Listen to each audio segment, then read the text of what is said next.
जैसे कि हमने स्टार्ट करा था बेसिक कंसेप्ट को हमने स्टार्ट करा था, ठीक है। और जैसे कि अभी तक हमारे अभी रेगुलर लेक्चर नहीं हो पा रहे, ठीक है, किसी कारण की वजह से। और आज ही इस सेशन में हम पूरा पूरा बेसिक कंसेप्ट को क्लियर करने वाले हैं, ठीक है। आइए वीडियो सेशन को स्टार्ट करते हैं बिना टाइम वेस्ट करें, ठीक है। जैसे पहले तो हम जो प्रीवियस क्लासेस में जो भी हमने अभी तक पढ़ा था उसको एक बार रिवाइज करेंगे, उसके बाद हम आगे चलेंगे, ठीक है। बेसिक कंसेप्ट के अंदर में जो कि बात करता हमने, जैसे कि टैक्स, यानी कि टैक्स क्या होता है उसको बात करी थी, ठीक है। और टैक्स के आखिर को जो टैक्स को जो कलेक्ट करने की पावर गवर्नमेंट को किसने दी है उसकी भी बात करेंगे, ठीक है। और आखिर टैक्स को कलेक्ट क्यों करती है गवर्नमेंट उसकी भी बात करेंगे हम, ठीक है। जो हम फर्स्ट बात कर रहे हैं, ठीक है, आखिर गवर्नमेंट को पावर किसने दी है कि आप टैक्सेस को कलेक्ट कर सकते हो, तो वो दी हमारी कॉन्स्टिट्यूशन ऑफ इंडिया ने पावर दी है गवर्नमेंट को कि आप टैक्सेस को कलेक्ट कर सकते हो, ठीक है। और टैक्स आखिर गवर्नमेंट कलेक्ट क्यों करती है, ठीक है, वो इसलिए करती है welfare of its citizens and health care, education, employment, infrastructure, social securities and other developments needs के लिए, ठीक है। इसलिए ही गवर्नमेंट आपसे टैक्सेस को कलेक्ट करती है, ठीक है। जो भी हमारे सिटीजन्स हैं उनकी वेलफेयर के लिए, हेल्थ केयर पे किया जाने वाला खर्चा एंड एजुकेशन के ऊपर किया जाने वाला खर्चा और एम्प्लॉयमेंट के लिए, ठीक है। जितने भी ये सारे एक्सपेंसेस करती है गवर्नमेंट, ठीक है। तो ये पैसा गवर्नमेंट के पास कहाँ से आता है? ये गवर्नमेंट के पास पैसा हमारे आम पब्लिक से ही आता है, जो कि टैक्स पेबल करता है, ठीक है। और उसी के अंदर में जो कि बात करेंगे हम आगे जाके एसएससी की, ठीक है। एसएससी कौन सा पर्सन होता है, ठीक है। तो एसएससी वो पर्सन होता है, ठीक है। एसएससी की बात करते हैं जो कि लायबल होता है टैक्स पे करने के लिए, ठीक है, उसको हम एसएससी कहते हैं। उसके आगे जो कि बात करते हैं, जो कि गवर्नमेंट में levy on tax on income, business, profit, wealth and its cost of some goods and services and transactions, यानी कि ये कहना चाहता है जो कि हमारा इनकम पे लगता है, जो कि लेवी होता है, ठीक है। तो वो हमारा किसके अंदर में आता है? वो हमारा आता है डायरेक्ट टैक्स के अंदर में, वो आता है हमारा डायरेक्ट टैक्स के अंदर में कवर अप होता है, ठीक है। बट जो हमारी, ठीक है, जो गुड्स एंड सर्विसेज की बात कर रहे हैं, ठीक है, जो हमारी गुड्स एंड सर्विसेज की बात करता है तो ये आता है हमारा इनडायरेक्ट के अंदर में, इनडायरेक्ट टैक्सेस के अंदर में हमारा कवर अप होता है ये चीज़, ठीक है। इसके बाद जो कि हमारा आता है टाइप्स ऑफ टैक्सेस, ठीक है, कितने टाइप्स के हमारे टैक्सेस होते हैं? वो होते हैं हमारे टू टाइप्स के टैक्स होते हैं। फर्स्ट होता है हमारा डायरेक्ट टैक्स, सेकंड होता है हमारा इनडायरेक्ट टैक्स। अगर डायरेक्ट टैक्स में बात करते हैं, ठीक है, तो जो कि इनडायरेक्ट टैक्स का जो कि एग्जांपल है फर्स्ट वो है हमारा इनकम टैक्स, और इनडायरेक्ट टैक्स का जो कि एग्जांपल है जीएसटी, कस्टम ड्यूटीज, ठीक है। और ऐसा इसके अंदर में हमारे काफ़ी एग्जांपल्स बन जाते हैं। बट डायरेक्ट टैक्स के अंदर में सिर्फ वन एंड ओनली है जो कि हमारा इनकम टैक्स का एग्जांपल है, ठीक है। उसके बाद होता है जो कि डायरेक्ट टैक्स के अंदर में बर्डन को ट्रांसफर नहीं कर सकते, और इनडायरेक्ट टैक्स में बर्डन को ट्रांसफर कर सकते हैं। और डायरेक्ट टैक्स के अंदर में जो कि लेवी होता है वो होता है इनकम के ऊपर, और इनडायरेक्ट टैक्स के अंदर में जो कि लेवी होता है वो होता है गुड्स एंड सर्विसेज के ऊपर, ठीक है। और अगर नेचर की बात करते हैं, ठीक है, डायरेक्ट टैक्स का अगर नेचर की बात करते हैं तो वो होता है हमारा प्रोग्रेसिव इन नेचर होता है, और इनडायरेक्ट टैक्स के अंदर में हमारा रिग्रेसिव इन नेचर होता है, ठीक है। आर्टिकल नंबर 265 की बात करते हैं। आर्टिकल नंबर 265 क्या कहते हैं, ठीक है, जो चीज़ मैं आपको पहले भी एक्सप्लेन कर चुका हूँ, ठीक है। आखिर गवर्नमेंट को पावर किसने दी है? कॉन्स्टिट्यूशन ऑफ इंडिया ने, ठीक है। वही चीज़ हमारी आर्टिकल नंबर 265 के अंदर में कवर है कि नॉर्मल पीपल से जो कि लाइबल है टैक्स पे करने के लिए, उनसे टैक्सेस को कलेक्ट करना है, ये पावर दिया हमारे कॉन्स्टिट्यूशन ऑफ इंडिया ने। किसको दिया है? वो दिया हमारे गवर्नमेंट को, ठीक है। इसके बाद आता है हमारा आर्टिकल नंबर 246, आर्टिकल नंबर 246 के अंदर में हमारी लिस्ट आती है, ठीक है। थ्री लिस्ट आती है, जो कि फर्स्ट आती है हमारी यूनियन लिस्ट, फर्स्ट आती है जो कि हमारी यूनियन लिस्ट, ठीक है। यूनियन लिस्ट को हम लिस्ट नंबर 1 भी कहते हैं, और स्टेट लिस्ट को हम लिस्ट नंबर 2 कहते हैं, और कॉन्करेंट लिस्ट के अंदर में हम लिस्ट नंबर 3 भी कहते हैं। और अगर बात करते हैं यूनियन लिस्ट के अंदर में जो कि रूल्स एंड रेगुलेशन बनाने की जो कि पावर्स है, ठीक है, यूनियन लिस्ट के अंदर में वो किस में है? किसके पास? वो है सेंट्रल गवर्नमेंट के पास पावर्स है, ठीक है, रूल्स एंड रेगुलेशंस को मेक करने के लिए। और लिस्ट नंबर 2 जो कि आती है हमारी स्टेट लिस्ट, उसके अंदर में हमारी स्टेट गवर्नमेंट के पास पावर है कि रूल्स एंड रेगुलेशंस को बनाने के लिए। और कॉन्करेंट लिस्ट में आती है हमारी स्टेट एंड सेंट्रल गवर्नमेंट दोनों के पास पावर है कि आप रूल्स एंड रेगुलेशंस को मेक कर सकते हैं। उसके बाद आता है हमारा entry number 82 of union list, यानी कि ये entry number 82 of union list, यानी कि ये जो कहता है हमारा, ठीक है, जो कि आप टैक्स टैक्स ऑन इनकम, ठीक है, अदर देन एग्रीकल्चर इनकम, जो भी आपकी इनकम होगी, ठीक है, वो आपकी इनकम टैक्स के अंदर में होगी, बट जो आपकी एग्रीकल्चर इनकम होगी वो entry number 82 of union list में कवर्ड नहीं होगी, ठीक है, वो हमारी अदर देन है। इसके बाद आता है हमारा एडमिनिस्ट्रेशन ऑफ टैक्स लॉस, ठीक है, जो कि इसके अंदर में आता है हमारा ministry of finance. Ministry of finance के अंदर भी आता है हमारा department of revenue. Department of revenue के अंदर में हमारे दो आते हैं। फर्स्ट आता है हमारा सीबीडीटी यानी कि central board of direct tax, second आता है central board of indirect indirect tax and customs, ठीक है, उसे हम सीबीआईसी भी कहते हैं। और डायरेक्ट टैक्स को हम सीबीडीटी के नाम से जानते हैं, जो कि पावर दी गई है सीबीडीटी को, ठीक है, कि आप डायरेक्ट टैक्सेस को कलेक्ट कर सकते हैं, और सीबीआईसी को पावर दिया कि आप इनडायरेक्ट टैक्सेस को आप कलेक्ट कर सकते हैं। इसके बाद बात करी थी हमने सोर्सेज की, ठीक है। अगर सोर्सेज की बात करी थी, जो क्या आता है हमारा इनकम टैक्स एक्ट 1961, जिसके अंदर में की हमारे जो प्रोविजंस आते हैं, ठीक है, प्रोविजंस हम जब पढ़ते हैं, जैसे कि हमारे जो कि हम डिटरमाइन करते हैं gross total income and tax liability निकालना, वो सारा हमारा इनकम टैक्स एक्ट 1961 के अंदर में आता है। इसके बाद आता है हमारा सेकंड सोर्सेज, जो क्या था हमारा इनकम टैक्स रूल 1962, ठीक है, इसके अंदर में हमारे सारे रूल्स हैं, ठीक है, रूल्स एंड रेगुलेशंस हैं, जैसे कि आप अगर उन चीज़ों को फॉलो नहीं करते तो आपके ऊपर क्या क्या एक्शन लिए जा सकते हैं, अगर आप टैक्स को पे नहीं करेंगे तो आपके अगेंस्ट में क्या क्या एक्शन लिए जाएंगे, वो सारा हमारा इनकम टैक्स एक्ट रूल के अंदर में डिफाइंड है। इसके बाद आता है थर्ड हमारा फाइनेंस एक्ट, ठीक है, उसके बाद करते हैं देखो फाइनेंस एक्ट कैसे बन के रेडी होता है। तो वो होता है जैसे कि हमारा जो फाइनेंस मिनिस्टर होता है, वो बजट को प्रेजेंट करता है लोकसभा एंड राज्यसभा। जब वहां से पास हो जाता है तो प्रेसिडेंट के पास जाता है, फिर प्रेसिडेंट उस बजट के ऊपर अपना एसेंट देता है, तो बन के रेडी हो जाता है हमारा फाइनेंस एक्ट, ठीक है। और इसके बाद जो कि बात करते हैं सर्कुलर एंड नोटिफिकेशन, ठीक है, सर्कुलर और नोटिफिकेशन। अगर सर्कुलर की बात करते हैं तो सर्कुलर को कौन इशूड करता है, वो करता है हमारा सीबीडीटी इशू करता है हमारा सर्कुलर को। एंड नोटिफिकेशन को कौन इशू करता है, वो करता है हमारा सेंट्रल गवर्नमेंट इशू करता है नोटिफिकेशन को। इसके बाद जो कि हमारा previous year and assessment year है, ठीक है, इसके अंदर में हम पढ़ते हैं सेक्शन नंबर 4, ठीक है, सेक्शन नंबर 4 आखिर क्या कहता है, ठीक है, ये मेरा पहले वाले लेक्चर्स में भी रह गया था सेक्शन नंबर 4 बताना, ठीक है, उसको मैं अभी कवर अप कर रहा हूँ, ठीक है। सेक्शन नंबर 4 ये कहता है कि आप जो भी आप प्रीवियस ईयर में आप जो भी अर्न करोगे, ठीक है, या फिर जब जो भी आप कमाओगे, तो उसका जो कि आप आईटीआर फाइल करोगे, वो आप करोगे आप असेसमेंट ईयर के अंदर में आप आईटीआर को फाइल करेंगे, ठीक है। तो आखिर ये प्रीवियस ईयर क्या होता है और असेसमेंट ईयर क्या होता है उसकी बात करते हैं, ठीक है। तो आखिर हमारा प्रीवियस ईयर और असेसमेंट ईयर पे बात करते हैं, ठीक है। जैसे कि हमारा जो अभी करंट में चल रहा है, ठीक है, जो हमारा करंट में चल रहा है 25-26 का ईयर चल रहा है, ठीक है, क्योंकि आप ये हो जाएगा हमारा प्रीवियस ईयर, ठीक है, जो कि अभी हमारा स्टार्टिंग में चल रहा है, जो कि आप इस टाइम में अर्न कर रहे हो उसको आप असेसमेंट ईयर में आप टैक्स को पे करेंगे। तो जो कि आपका टैक्स जो कि असेसमेंट ईयर होगा वो होगा आपका 26 to 27 का हमारा असेसमेंट ईयर होने वाला है। इसके बाद हम पर्सन की बात करते हैं, ठीक है, जो कि हमारा पर्सन के अंदर में जो कि हमारा सेक्शन बात करता है, वो करता है हमारा सेक्शन नंबर 2 क्लॉज 31, ठीक है। इसके अंदर में हमने बात भी करी थी कि अगर हम सेक्शन कब पढ़ते हैं, सेक्शन कब पढ़ते हैं, हम क्लोज कब पढ़ते हैं और सब क्लोज कब पढ़ते हैं, ठीक है। तो उसकी भी हमने पहले बात कर ली थी, ठीक है। तो इसके बाद जो कि बात करना है हमारे पर्सन के अंदर में क्या क्या आता है, तो वो आता है हमारा इंडिविजुअल हो गया पर्सन के अंदर में एचयूएफ कंपनी, फर्म, फर्म के अंदर हमारी इंक्लूडिंग होता है एलएलपी। उसके बाद हो गया B EOP BOI and AGP, ये सारा हमारा पर्सन के अंदर में कवर अप है। इसके बाद जो कि हमारे कुछ केसेस थे, ठीक है, जैसे कि जो हमारा सेक्शन नंबर 4 कहता है, ठीक है, सेक्शन नंबर 4 क्या कहता है कि आप जो भी इनकम अर्न करोगे प्रीवियस ईयर में, तो आप उसका जो आईटीआर फाइल करोगे यानी कि इनकम टैक्स जो कि आप रिटर्न फाइल करोगे, ठीक है, वो करोगे आप असेसमेंट ईयर्स में, ठीक है।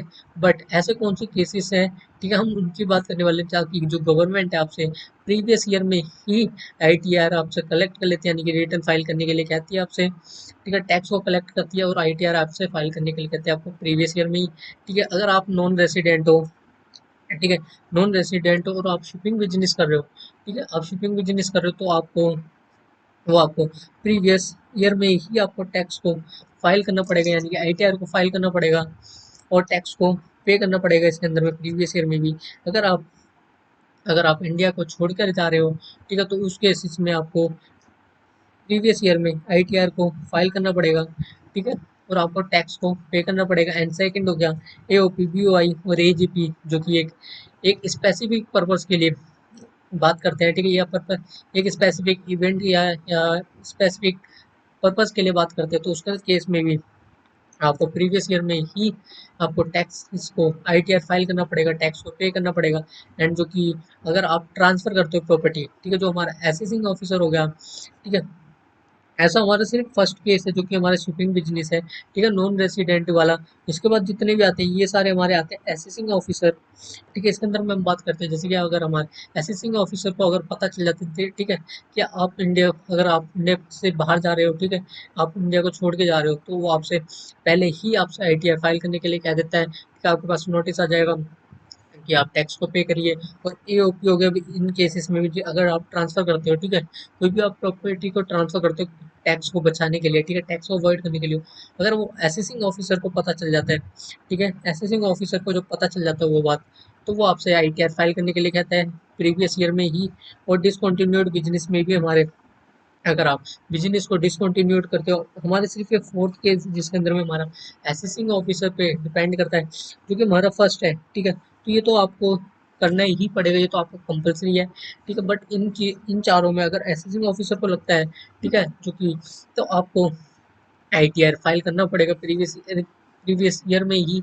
और अगर आप डिसकंटिन्यूड बिजनेस करते हो और असेसिंग ऑफिसर को अगर पता चल जाता है, तो आपको नोटिस आ जाता है कि आपको आईटीआर फाइल करनी है प्रीवियस ईयर में भी। इसके बाद आते हैं हमारी हेड्स ऑफ इनकम, ठीक है, जो कि हमारी हेड्स ऑफ इनकम है, ये की हमारे एक स्पेसिफिक यूनिट्स में भी डिवाइड है, ठीक है, उसके अंदर में भी हम करते हैं एक पूरा चैप्टर इन्हीं के ऊपर में, ठीक है। जो हमारी हेड्स ऑफ इनकम है, ठीक है, जो हमारी 5 तरह की ये हमारी हेड्स ऑफ इनकम होती है, ठीक है, जो हमारी फर्स्ट होती है हमारी सैलरीज, सेकंड होती है हमारी house property, third is PGBP, fourth is capital gain, fifth is other sources, ठीक है। ये हमारी 5 तरह की हेड्स ऑफ इनकम है, ठीक है, जो हमारी सैलरीज है, हाउस प्रॉपर्टी हो गया, पीजीबीपी हो गया, capital gains, so on, other sources, ठीक है, ये सारी हमारी हेड्स ऑफ इनकम है। इसके बाद जो कि हमने बात करी थी, जो कि टैक्स स्लैब रेट की बात करी थी, टैक्स रेट की बात करी थी, ठीक है, और स्लैब रेट की भी बात करी थी। अगर हमारा जो पर्सन है वो इंडिविजुअल होगा, H U F, A O P, B O I and A G P होगा, तो उस केस में जो कि आपकी इनकम होगी अप टू, ये चीज लिखी है वो हमने लिखा स्लैब रेट, जो कि आपके अप टू 2.5 लाख होगी, तो उसके ऊपर लगेगा नील। नेक्स्ट जो कि 2.5 लाख की आपकी इनकम होगी उस पर लगेगा 5% का रेट, ठीक है। नेक्स्ट जो कि 5 लाख पे होगी उस पर लगेगा 20%, जो कि बैलेंसिंग होगा उसके ऊपर लगेगी 30% का रेट, ठीक है। बट जो ये हमारे लिखे वो है हमारा स्लैब रेट के अकॉर्डिंग लिखा है, ठीक है, जो कि आपके अप टू अगर इनकम 2.5 लाख होगी तो आपके ऊपर लगेगा कोई भी टैक्स नहीं लगेगा, ठीक है। अगर आपकी 2.5 लाख की इनकम को अगर एक्सीड कर जाती है तो उसके ऊपर लगेगा आपको 5% का रेट, ठीक है। और नेक्स्ट जो कि 5 लाख तक की अगर आपकी इनकम और इंक्रीज हो जाती है, ठीक है, तो उसके ऊपर लगेगा आपका और 20% का रेट, जो कि आपका बैलेंसिंग बचेगा, जो कि अगर 10 लाख हो गया, ठीक है, 10 लाख या उससे अबव की अगर ये आपकी इनकम होती है, ठीक है, तो उसके ऊपर लगता है आपका 30% का रेट, ठीक है। उसके बाद जो कि बात करते हैं हम सीनियर सिटीजन, आखिर हम सीनियर सिटीजन कब कहेंगे, तो अगर अगर पर्सन की एज, ठीक है, 60 ईयर्स को अगर क्रॉस कर जाती है, ठीक है, 60 ईयर्स को अगर क्रॉस कर जाती है, या 60 ईयर को क्रॉस कर जाती है, और उसकी एज अप टू 80 ईयर्स तक की होती है, अप टू 80 ईयर्स, 80 ईयर्स, वो हमारा सीनियर सिटीजन की कैटेगरी में जाता है, ठीक है। और सीनियर सिटीजन की जो कि स्लैब रेट के अकॉर्डिंग बात कर रहे हैं, ठीक है, जो कि फर्स्ट स्लैब है वो आएगा 3 लाख का, 3 लाख के ऊपर लगेगा हमारा कोई भी टैक्स नहीं लगेगा। और नेक्स्ट स्लैब होगा हमारा 2 लाख का, उसके ऊपर लगेगा 5%। नेक्स्ट होगा जो कि 5 लाख का स्लैब स्लैब रेट है, उसके ऊपर लगेगा 20% का, जो कि नेक्स्ट होगा हमारा बैलेंसिंग, उस पर लगेगा 30% का रेट, ठीक है। इसके बाद जो कि हमने बात करी थी वो करी थी हमने सीनियर सिटीजन की बात करी थी, जो कि फर्स्ट आपकी अगर इनकम 5 लाख होगी तो उसके ऊपर लगेगा नील।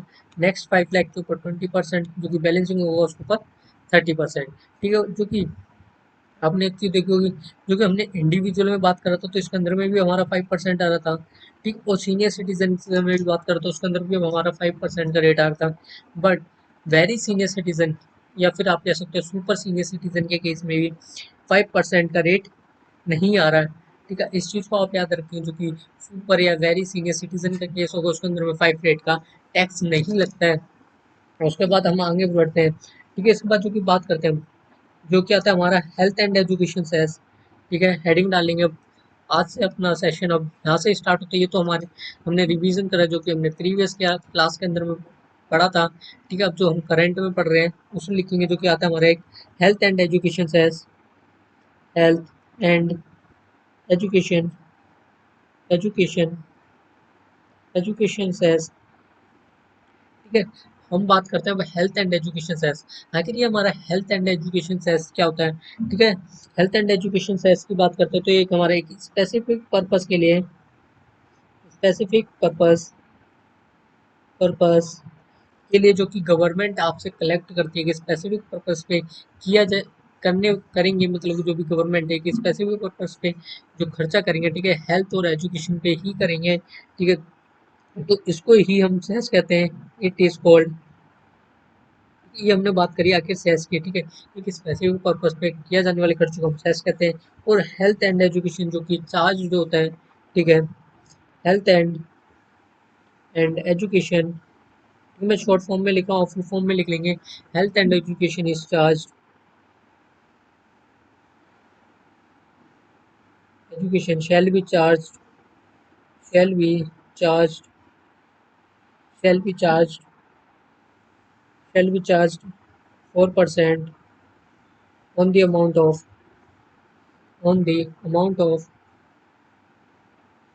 of income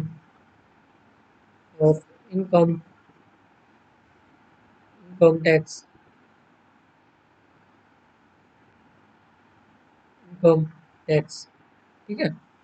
जो कि हमारा हेल्थ एंड एजुकेशन सेस है, ठीक है, उसके ऊपर हमारा फिक्स रेट होता है 4% का, ठीक है। अप डाउन हमारा कुछ नहीं होता, ठीक है। चाहे आपने इनकम कितनी भी अर्न करी हो, बट आपको ये रेट तो आपको देना ही पड़ेगा, ये आपको कंपलसरी है।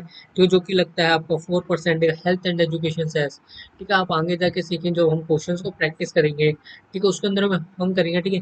तो उसके अंदर में जितने भी हम क्वेश्चंस को प्रैक्टिस करेंगे, हमारे हर क्वेश्चन के अंदर में आप देखोगे कि जो कि हमारा चार्ज होता है 4% का, ठीक है, किस पे लगता है, हमारा इनकम टैक्स के ऊपर लगता है, ठीक है। जो कि आप इनकम अर्न करोगे उसके ऊपर में आपको कंपलसरी है देना हेल्थ एंड एजुकेशन सेस, ठीक है।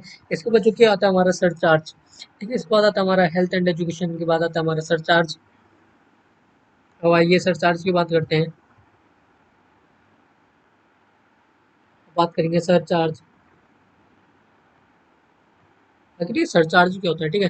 लेकिन ये सरचार्ज क्या होता है उसकी बात करते हैं। सरचार्ज हम उसे कहते हैं, ठीक है, जो कि टैक्स के ऊपर भी लगाया जाता है। जो कि अगर आपकी इनकम 50 लाख को अगर एक्सीड कर जाती है तो आपके ऊपर लगता है सरचार्ज, ठीक है। अगर 50 लाख को अगर आप एक्सीड नहीं करती है, ठीक है, does not exceed income, does not exceed total income, ठीक है। जो आपकी टोटल इनकम अगर 5 लाख को क्रॉस नहीं करती, सॉरी 50 लाख को अगर क्रॉस नहीं करती, तो आपके ऊपर कोई भी सरचार्ज नहीं लगेगा। अगर आपकी इनकम जो भी है टोटल इनकम, ठीक है, अगर आपकी इनकम जो 50 लाख को अगर एक्सीड कर जाती है तो उसके ऊपर में लगता है सरचार्ज, ठीक है। अब सरचार्ज की रेट की बात करते हैं, ठीक है। अगर आपकी जो कि इनकम है, ठीक है, इनकम अगर 50 लाख को अगर एक्सीड नहीं करती है, ठीक है, डज नॉट एक्सीड, तो उसके ऊपर रेट नील लगता है, कोई भी रेट नहीं लगता है, ठीक है। उसके बाद जो कि बात करते हैं, अगर 50 लाख से अप टू 50 लाख, ठीक है, और सॉरी 50 लाख को अगर क्रॉस कर जाती है और up to one one C R, अगर 50 लाख को अगर क्रॉस कर जाती है, ठीक है, और up to one one C R तक की आपकी इनकम होती है, तो उसके ऊपर लगता है 10% का रेट, ठीक है। और नेक्स्ट जो की बात करते हैं, अगर 1 CR को अगर क्रॉस कर जाती है और अप टू 2 CR तक की आपकी इनकम होती है, तो उस पर लगता है 15% का रेट, ठीक है। इस चीज़ को आप याद रखेंगे सरचार्ज वाले केस की भी, ठीक है। और उसके बाद जो कि आपकी इनकम अगर 2 करोड़ को अगर क्रॉस कर जाती है, 2 CR को अगर क्रॉस कर जाती है और अप टू, ठीक है, 2 CR को अगर क्रॉस कर जाती है, ठीक है, आपकी इनकम चाहे कितनी भी हो, तो उसके ऊपर लगता है 25% का रेट, ठीक है, 25% का रेट लगता है। और कितनी होनी चाहिए, 2 CR से अप टू 5 CR तक की, तो उसको ऊपर लगता है रेट 25% का। और उसके बाद जो कि बात करते हैं हमारा, ठीक है, अगर 5 CR को एक्सीड कर जाती है, अगर 5 CR को आपकी इनकम एक्सीड कर जाती है, चाहे वो कितनी भी कर जाए, ठीक है, आप इसके बाद आप कर सकते हैं अबव 5 CR से अबव, इसके ऊपर लगता है हमारा 37% का रेट, ठीक है। एक बार रिवाइज करेंगे सरचार्ज को, ठीक है। सरचार्ज कब लगता है, जब आपकी जो टोटल इनकम होती है, अगर 5 सरचार्ज का एक बार हम रिवीजन करते हैं, ठीक है। अगर आपकी इनकम, टोटल इनकम अगर 50 लाख को अगर एक्सीड नहीं करती तो आपके ऊपर कोई भी सरचार्ज नहीं लगता है। और अगर आपकी इनकम 50 लाख को क्रॉस कर जाती है, अप टू 1 CR तक की होती है, तो उसको लगता है 10% का रेट। अगर 1 CR से अगर क्रॉस कर जाती है आपकी 2 CR तक की, अब 2 CR तक की आपकी इनकम होती है, तो उसके ऊपर लगता है 15% का रेट। और अगर 2 CR की आपसे अबव हो जाती है इनकम, और 5 CR, अप टू 5 CR होती है, तो 25% का रेट लगता है, ठीक है। अगर 5 लाख को क्रॉस कर जाएगा, चाहे कितनी भी इनकम क्रॉस कर जाए, ठीक है, 5 लाख से मान 5 CR से यानी कि 10 CR हो जाए, चाहे 15 CR हो जाए, तो आपके ऊपर लगता है 37% का रेट। तो उसके बाद जो कि हम बात करेंगे मार्जिनल रिलीफ, ठीक है। मार्जिनल रिलीफ कब मिलता है, ठीक है, पहले उसे राइट डाउन करेंगे फिर एक्सप्लेन करेंगे, ठीक है। लेकिन marginal relief, marginal marginal relief, ठीक है। जैसे कि हमने पहले ही बात करी थी कि पहले हम राइट डाउन करेंगे, देन हम एक्सप्लेन करेंगे, लिखेंगे साथ में, if due to applicability of applicability of applicability of surcharge of surcharge surcharge. और देन अब नेक्स्ट लिखेंगे tax liability increase, tax liability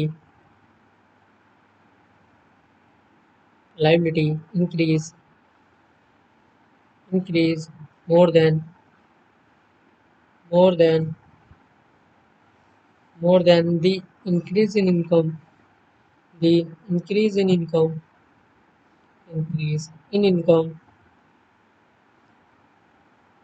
then write down करते हुए चलेंगे। अभी तीनों पॉइंट लिखाऊंगा, तीनों पॉइंट में आपको एक बार में ही एक्सप्लेन करा दूंगा आखिर मार्जिनल रिलीफ कब लगता है, ठीक है, कब आपको मिलता है मार्जिनल रिलीफ, सारी चीजें मैं आपको एक बार में एक्सप्लेन कर दूंगा। लिखेंगे next, then SEC is is eligible for eligible for eligible for marginal relief marginal relief marginal relief equals to difference to difference difference of increase in tax increase in tax in tax increase in tax in income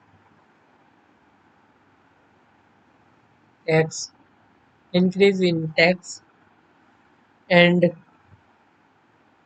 and and increase in in income। आइए अब इन तीनों पॉइंटों को समझते हैं एक बार, ठीक है। आखिर आपको मार्जिनल रिलीफ कब मिलता है, ठीक है, जो कि अभी मैंने आपको सरचार्ज समझाया था, ठीक है, सरचार्ज समझाया था, ठीक है। सरचार्ज जब आपके ऊपर, जो कि आपकी टोटल इनकम होती है उसके ऊपर अगर सरचार्ज लगता है, ठीक है, और सरचार्ज आपका इतना इंक्रीज हो जाता है, ठीक है, कितना हो जाता है, जो कि आपकी टैक्स लाइबिलिटी होती है, ठीक है, टैक्स लाइबिलिटी आप कैलकुलेट करते हो, ठीक है, वो आपकी मोर देन हो जाती है आपकी इनकम से, ठीक है। आपकी इनकम कम है, जो कि आप टैक्स लाइबिलिटी निकल के आ रही है, जो कि आपके टैक्स पे करना है, वो आपका ज़्यादा निकल के आ रहा है, तो आपको मिलता है मार्जिनल, तो उस केस में आपको मिलता है मार्जिनल रिलीफ, ठीक है। उसके बाद जो की बात करते हैं आखिर ये मार्जिनल रिलीफ हम कैसे कैलकुलेट करते हैं, ठीक है, तो उसकी बात करते हैं। क्योंकि आपका डिफरेंस आएगा, जो कि डिफरेंस किसका होगा, आपका increase in tax and increase in income, दोनों का जो कि आपका डिफरेंस आएगा, वो निकल के आएगा आपका मार्जिनल रिलीफ, ठीक है। अब नेक्स्ट जो कि हम क्वेश्चंस के अंदर में समझेंगे, ठीक है, मार्जिनल रिलीफ को हम कैसे कैलकुलेट करते हैं वो हम आगे जाके बात करेंगे, हम सारे क्वेश्चंस को एक बार प्रैक्टिस करेंगे, ठीक है। उसमें इसके बाद जो क्या आएगा हमारा रिबेट का, ठीक है, रिबेट आता है हमारा अंडर सेक्शन 87A, ठीक है। इसके अंदर में जो कि हम बात करेंगे, जैसे कि हमने करा, पहले हम राइट डाउन करेंगे देन हम एक्सप्लेन करेंगे, ठीक है। लिखेंगे रिबेट रिबेट तो जो कि सेक्शन है सेक्शन 87A, जो कि बात करता है हमारा रिबेट का, ठीक है। राइट डाउन करेंगे, फर्स्ट लिखेंगे एप्लीकेबल टू एप्लीकेबल टू ये किसके ऊपर एप्लीकेबल होता है, जो कि रिबेट होता है, ठीक है, किसके ऊपर एप्लीकेबल होता है? अगर हमारा नॉन रेसिडेंट हो, जो कि हमारा इंडिविजुअल होगा, नॉन रेसिडेंट हो, चाहे उसको रिबेट मिलेगी, या फिर जो हमारा रेसिडेंट होगा इंडिविजुअल, उसको रिबेट मिलेगी। ठीक है, तो इसका हमारा जो कि आंसर होने वाला वो होता है, अगर आपका नॉन रेसिडेंट अगर इंडिविजुअल होगा तो उसको कोई भी रिबेट नहीं मिलेगी अंडर सेक्शन 87A। अगर हमारा रेसिडेंट इंडिया का होगा, ठीक है, रेसिडेंट इंडिविजुअल होगा, तो उस केस में आपको रिबेट मिलेगी। ठीक है, जो कि होता है हमारा resident resident individual individual. Next, क्योंकि ये कंडीशंस, जो कि हमारी कंडीशंस आएंगी कुछ, ठीक है, conditions conditions to be satisfied to be satisfied की बात करते हैं अगर कंडीशन में, जो कि total income of the SSC, total income of the SSC SSC does not exceed rupees 7 lakh 7 lakh. Next लिखेंगे, जो ये हमारी कंडीशंस आ गई, जो कि आपकी टोटल इनकम है, जो कि एसएससी की टोटल इनकम वो 7 लाख को एक्सीड नहीं करनी चाहिए। अगर 7 लाख एक्सीड कर जाती है तो आपको रिबेट अलाउड नहीं होगा अंडर सेक्शन 87A में। इसके बाद जो क्या आता है हमारा क्वांटम ऑफ रिबेट, ठीक है, आपको कितने तक का रिबेट दिया जाता है उसकी बात करेंगे। इसके अंदर में हम लिखेंगे क्वांटम ऑफ रिबेट जो कि होगा lower of the following.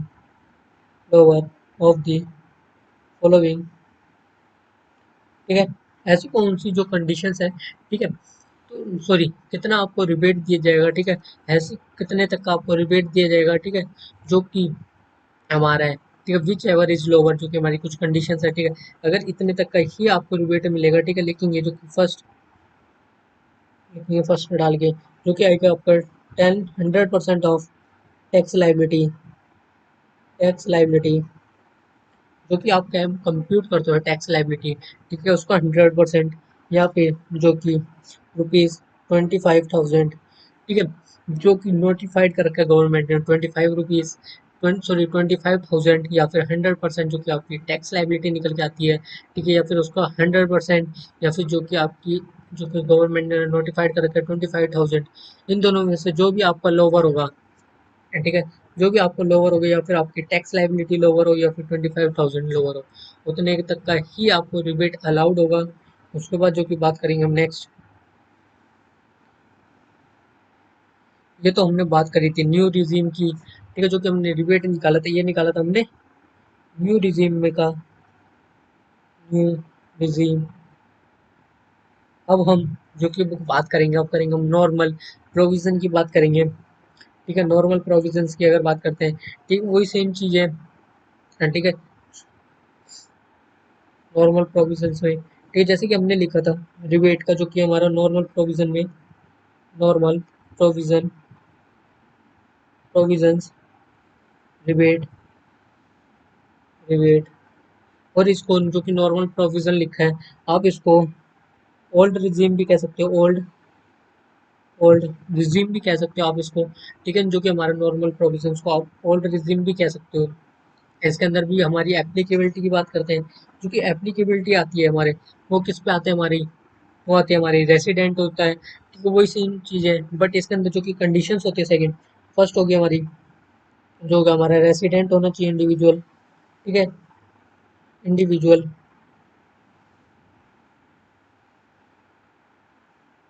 Resident होना चाहिए हमारा इंडिविजुअल, जो कि नेक्स्ट कंडीशन थी, जो कि हमारी सेटिस्फाइड करनी चाहिए, ठीक है, आपकी वो जो कि आपकी टोटल इनकम है does not exceed rupees 5 lakh, क्योंकि आपकी टोटल इनकम है वो 5 लाख को क्रॉस नहीं करनी चाहिए, ठीक है, तभी ही आपको रिबेट मिलेगी, वरना रिबेट आपको अलाउड नहीं होगी। तो आपको रिबेट अलाउड नहीं होगी, जो कि हमारी थर्ड आती है, जो कि इसके अंदर में हमारी, ठीक है, इसके अंदर भी हमारे विच एवर लोअर वाला केस आता है, ठीक है, जो कि फर्स्ट आएगा हमारा, जो कि फर्स्ट आएगा, ठीक है, उसकी बात करते हैं। ठीक है, 100% ऑफ टैक्स लाइबिलिटी जो कि आप कैलकुलेट करते हो, ठीक है, टैक्स टैक्स लाइबिलिटी और जो क्या आएगा हमारा सेकंड सेकंड आएगा 12,500। ठीक है, जो हमारा ओल्ड रिजीम के अंदर में हमारा 12,500 and 100% of tax liability which ever is lower, उतने का ही आपको अलाउड होगा रिबेट। ठीक है, कौन सी ओल्ड रिजीम्स के अंदर में। ठीक है, और जो कि हमारा जो कि था न्यू रिजीम्स के अंदर में, उसके अंदर में था हमारा 100% ऑफ टैक्स लाइबिलिटी एंड 25,000 का जो कि है। ठीक है, डिफाइंड है। इसके बाद जो कि हम आगे बढ़ते हैं, तो हम आगे बढ़ते हैं, हमारी इसके बाद आती है हमारी टैक्सेबिलिटी ऑफ कैपिटल गेन्स की बात करते हैं। ठीक है, लिखेंगे taxability of taxability of capital capital gains. ठीक है, आखिर हम कैपिटल गेन्स की बात कर रहे हैं। ठीक है, तो उसके अंदर में बात करते हैं हमारे कैपिटल गेन्स कितने टाइप्स के होते हैं। ठीक है, कितने तरीके के हमारे कैपिटल गेन्स होते हैं। वो होते हैं हमारे सिर्फ दो तरीके से गेन्स होते हैं जो कि हमारे कैपिटल गेन्स होते हैं। फर्स्ट होता है हमारा LTCG यानी कि लॉन्ग टर्म कैपिटल गेन। ठीक है, सेकंड होता है हमारा STCG यानी कि शॉर्ट टर्म कैपिटल गेन। लिख देता हूँ, long term capital gains, long term capital gains. और एक होता है हमारा शॉर्ट टर्म कैपिटल गेन्स।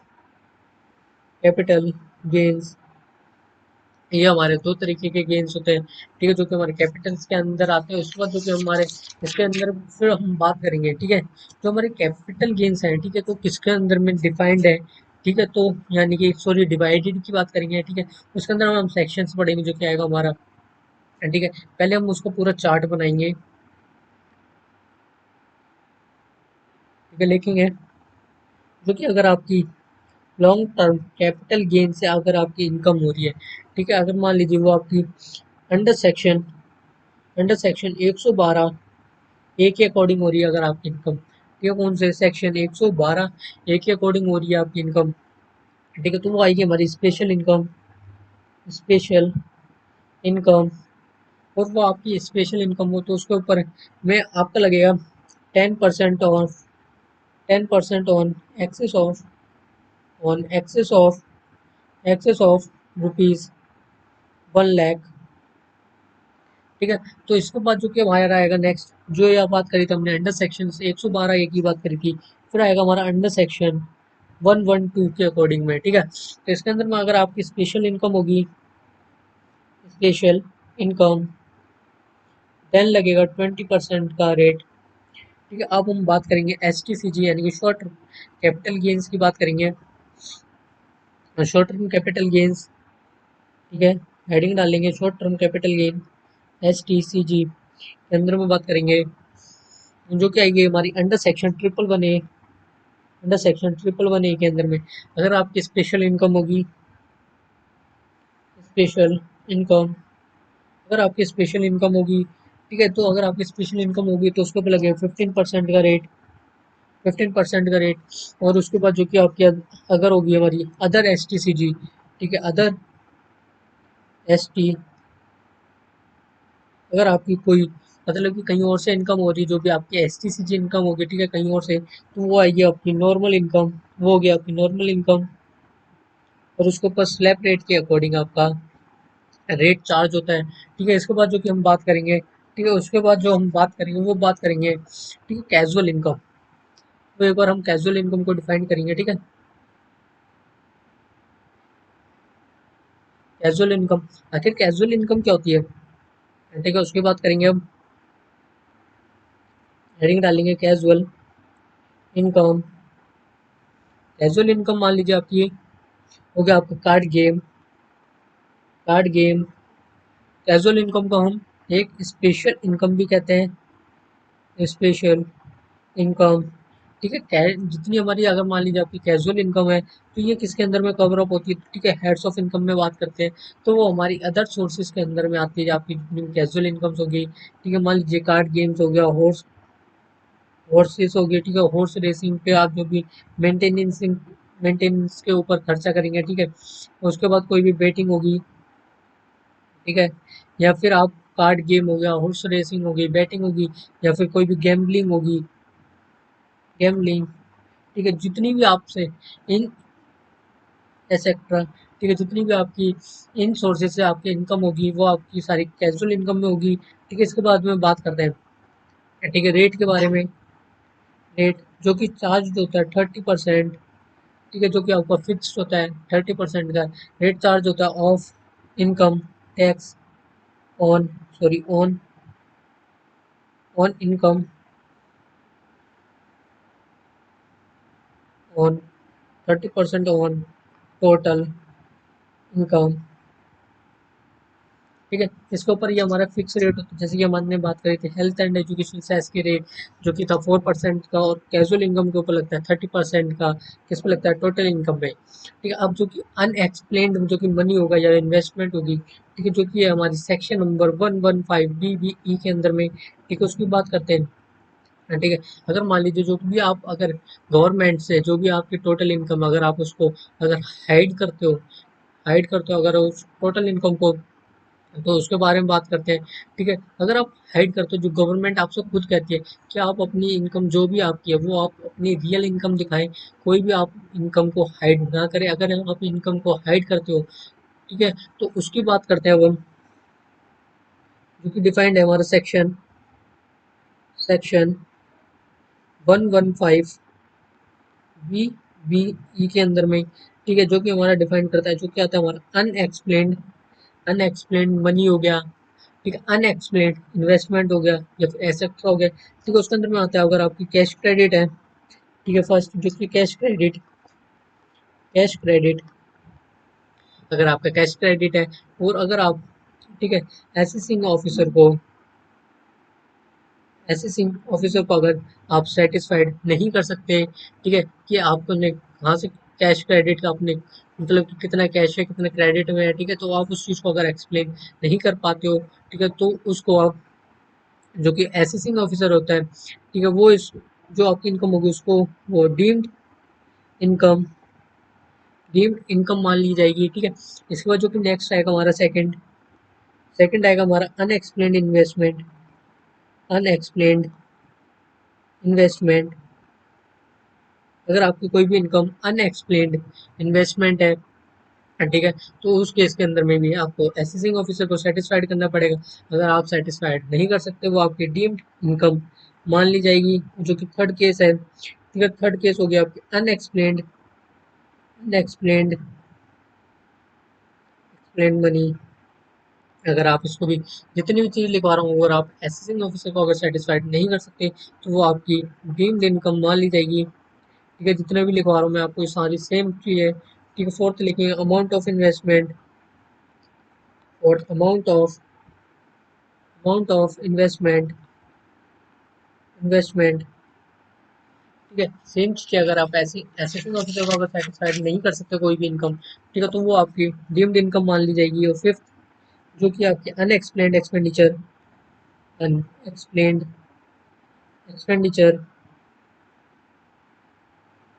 ये भी सेम चीज़ें आएंगी। ठीक है, इसके बाद नेक्स्ट जो कि हमारा six amount borrowed amount borrowed